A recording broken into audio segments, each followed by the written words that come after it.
Le musée de l'Homme entre donc dans une ère nouvelle après grands travaux. C'est l'occasion rêvée pour nous rappeler ce que voulait celui qui a fondé ce musée.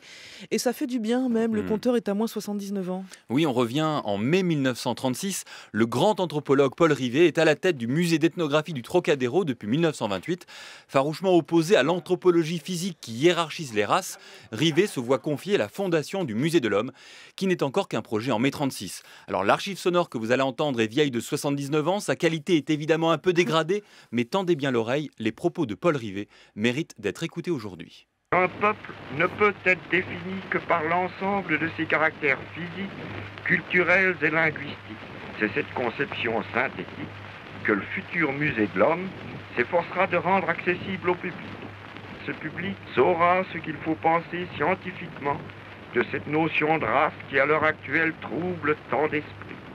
Paul Rivet, c'est de quoi il parle en 1933, en voyage à Berlin. Et qui trouble encore quelques esprits, si je puis me permettre. Oui, bien fin sûr, de la parenthèse. Absolument. En 1933, en voyage à Berlin, il a découvert le discours racialiste nazi et a accueilli de nombreux chercheurs juifs fuyant le nazisme dans son musée du Trocadéro.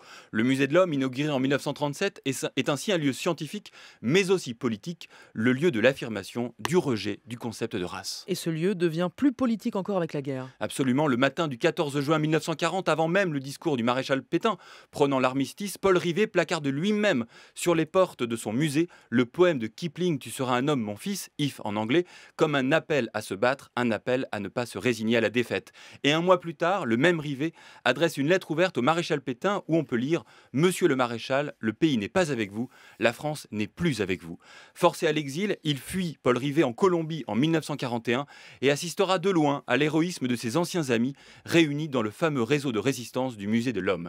Et en 1947, de retour en France, le combat scientifique et politique de Paul Rivet n'est pas terminé. Il est évident que si le métissage conduisait à la dégénérescence, l'humanité actuelle serait en pleine dégénérescence.